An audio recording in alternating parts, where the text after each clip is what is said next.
Hi, today we're going to be talking about our luteal phase, which is the last phase in our feminine rhythm. After today's video, you're going to know what the phase looks like hormonally, some common problems with it, and how we can nutritionally support ourselves in this phase as well as with our lifestyle habits. So if you want, there are 3 other videos in this series that you can watch. They're all linked in the description below, so you can be able to watch the whole series so you know what the whole month hormonally will look like.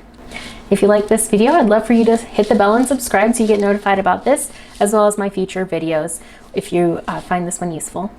To start, our luteal phase is the longest phase of our feminine hormonal rhythm. It's going to last 14 days, and some of the hormones are going to look very different than the hormones that we've looked at for the rest of the month. So if you want, let's jump down to my desktop so we can take a look at what those are. So as you can see here, our hormones are going to look different. We are going to start out at a somewhat lower progesterone level, and it's going to peak. It's going to come up to a rather high level.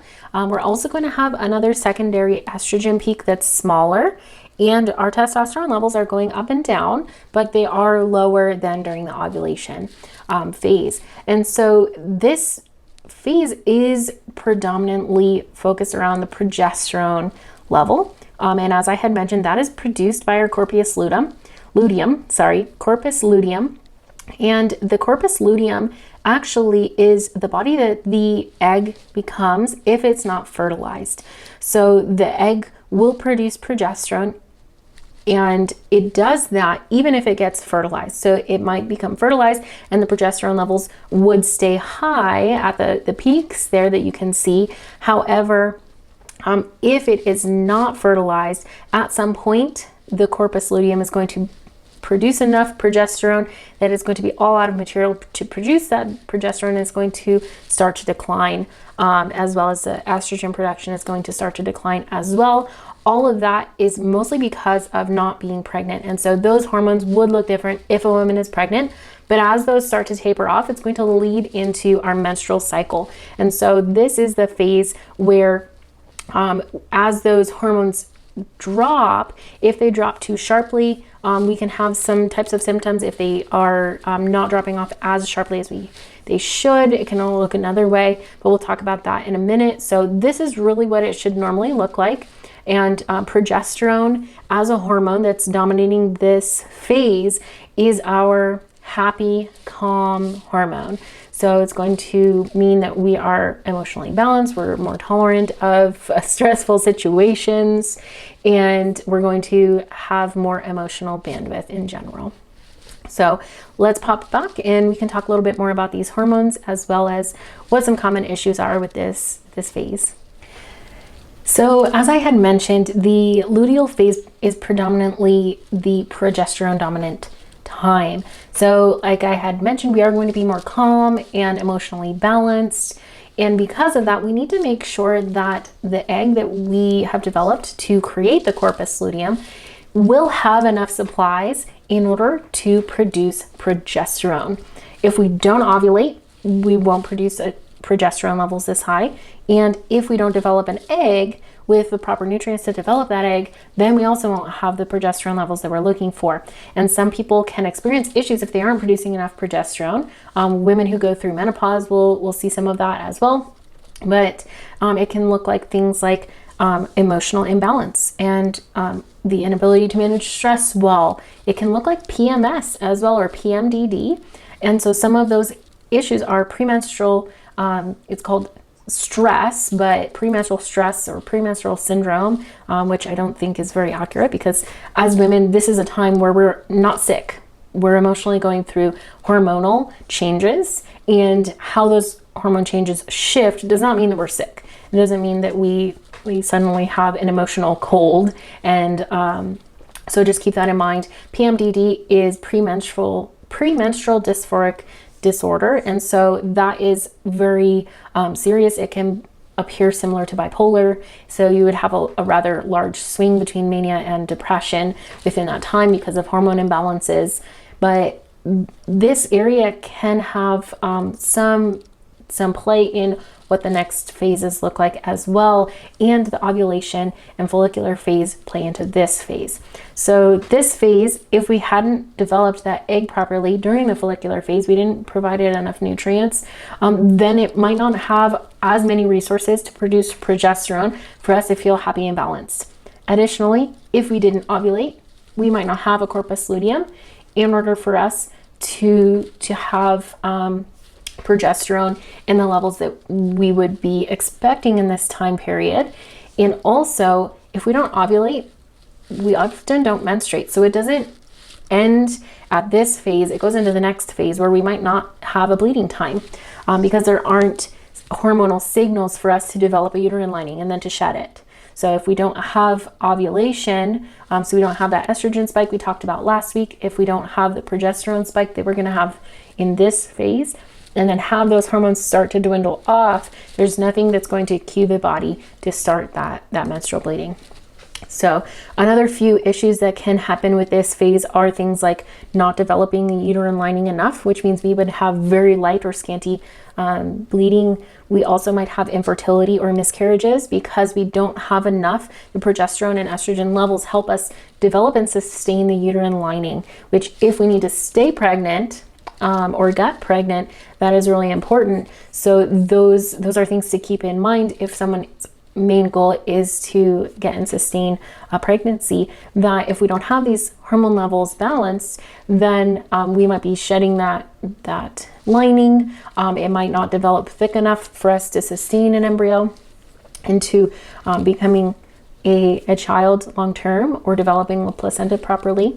And then we also want to consider that if this time period has too much estrogen, or estrogen levels are not consistent, or some of the other hormone levels are inconsistent, we might have spotting that occurs during this period.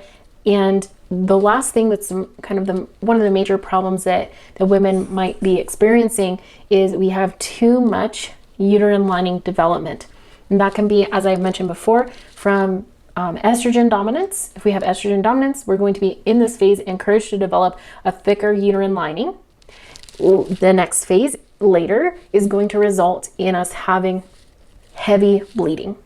So that could be part of what's contributing to heavy bleeding. There are other more serious causes of heavy bleeding as well that should be talked about with your gynecologist to rule them out, but estrogen dominance could be a factor. And so if you have estrogen dominance, that could be from being overweight, that could be from a hormonal imbalance of your ovaries, it could be from a lot of different situations, but really making sure that our body can detoxify estrogen properly is important. So we'll talk about that in the nutritional area so that we make sure that our estrogen levels can stay balanced and within the ranges that we need them to be. Ideally, this phase will last about 14 to 13 days. So it depends on the person. It might last a little bit longer, a little bit shorter, depending on someone's cycle. If they have a 28-day cycle, 32-day cycle, 35-day cycle. But within the normal healthy range, it's usually about 14 to 13 days long.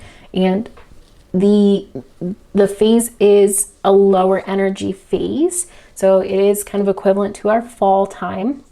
And during fall, we are preparing for winter. So we are slowing down.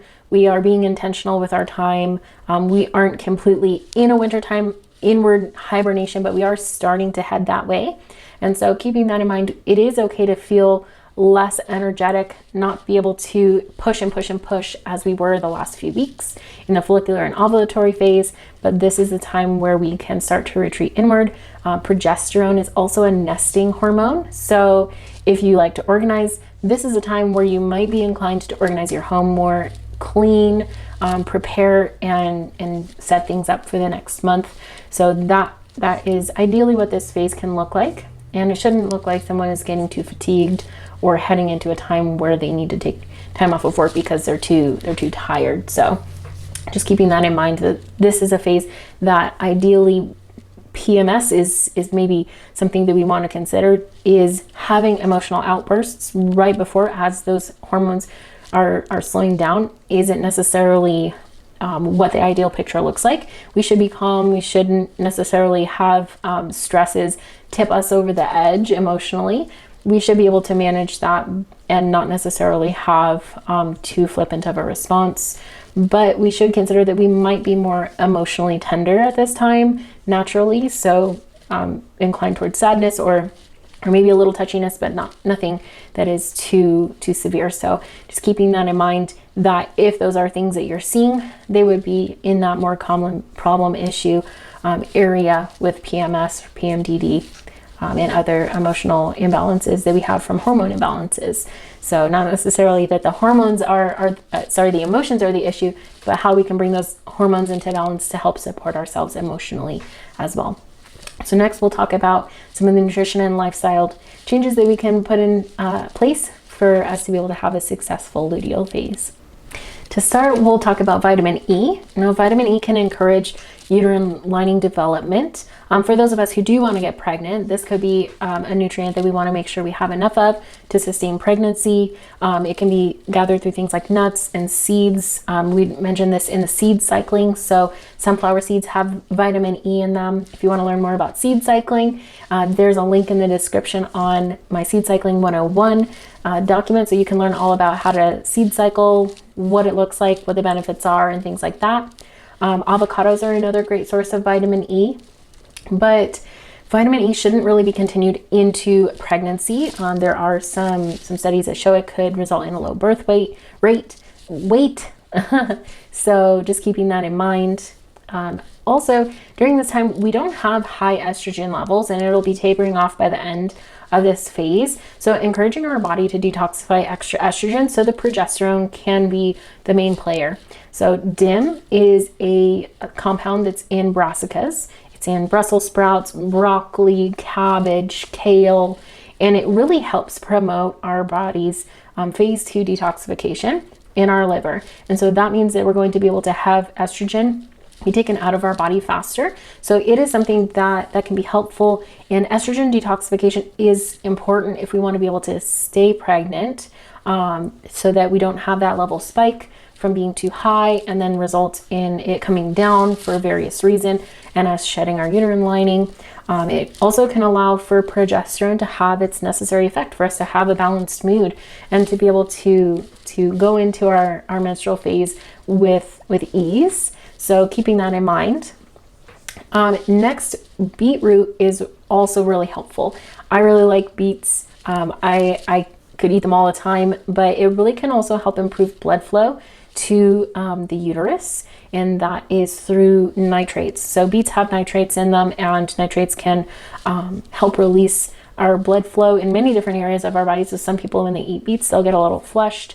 But that extra blood flow, if someone's wanting to get pregnant, it can help to encourage blood flow to the uterus for that uterine lining development to be have enough nutrients for that to be good and cozy for our little egg. And then lastly, I have talked about this before, but folate is important if someone is pregnant. It's in prenatal vitamins, and it really can help with making sure that we prevent birth defects in our babies. And that can be gathered through spinach. But usually if someone is pregnant, they need to be supplementing so that they make sure that they get enough. So definitely talk with your doctor if you are pregnant or planning to get pregnant about when to introduce that prenatal vitamin to make sure that you can prevent any birth defects that would mean that it could result in the loss of a child or a miscarriage. So those are really important nutrients. Those are some places that we can get them. And then in this time, as I had mentioned, it is our fall. So starting to face inward, focusing on things like nesting, organizing, rearranging, getting things in place, and maybe cleaning and clearing for the next month. This is a great time to do that. Not exercising as intensely, doing more things that are going to not push and require a lot of restoration afterwards, because progesterone is not an antioxidant. It's not going to be able to buffer and help us recover as quickly. So we will have slower recovery, but doing things that are going to help us maintain our strength and maybe focus a little bit more on flexibility. So this might be a time for yoga to be incorporated a little bit more, or any type of stretching and slower movement. Pilates might be a little more intense for this time. And so just keeping that in mind when we're choosing our exercises. And then We can also consider if we want to give ourselves a little bit more of a break. So rather than having all of the exercise every single day, is this a time where we need to take a breath, reorganize ourselves, and realize what's working, what's not working, and how can we make sure that we go into the next month and consider, are we cleaning our schedules out? Are we clearing our exercise routine out and making it something that will work well for us? Finding what this time is maybe a little bit of a reorientation for our life. So just keeping that in mind, this is a great time to do reflecting and organization. So there you have it. That's the luteal phase and the last of our entire feminine rhythm hormonal picture for the month for women. And so I really encourage you, if you are having any questions about these hormones, of what's going on in your body, feel free to reach out to me. You can post a comment. You can send me a direct message as well. I'll put my contact information in the description of this message. And if you want to learn even more, I'm going to be doing a free Feminine Rhythms Masterclass, and I'll be having a Feminine Rhythms course coming out in April. So be sure to look out for those if you do feel like you need more guidance, you want to dig in deeper and understand your body a little bit more, how to bring your hormones into balance, because I didn't talk about that as much in these videos because this is intended to be educational, and I do want to ensure that you know that every person is different and unique, and their rhythm is going to be unique. So when you're bringing that into balance, you want to consider what is right for you. And so my Feminine Rhythms course helps you know a little bit more about your own rhythm, learn your rhythm, and also be able to find out what that beat looks like and then move from there.